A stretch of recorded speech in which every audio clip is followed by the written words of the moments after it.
சபரிமலை நோக்கி ஐயப்பன் தரிசனத்துக்கு செல்லும் பக்தர்கள் பல்வேறு பூஜை வழிபாடுகளை அம்பாறை மாவட்டத்திலும் மேற்கொண்டு வருகின்றனர். இதற்கமைவாக இன்று அக்கரைப்பற்றில் உள்ள ஐயப்ப சாமிகளின் இல்லத்திலும் பூஜை வழிபாடுகள் இடம்பெற்றன.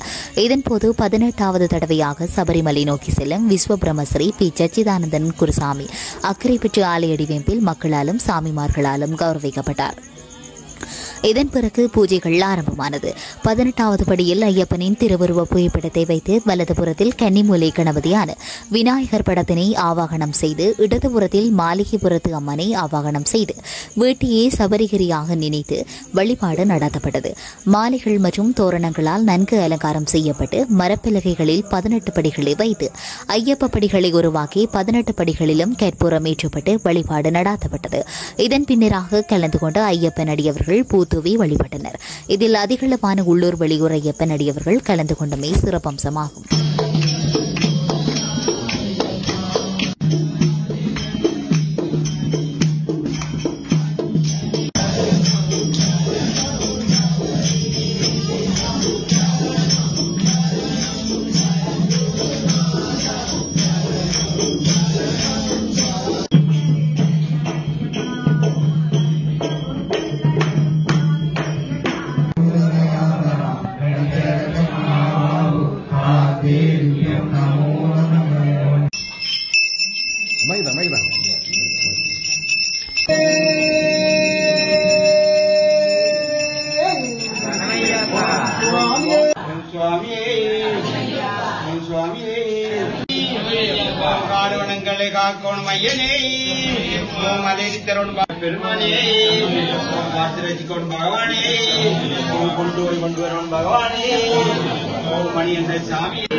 Swami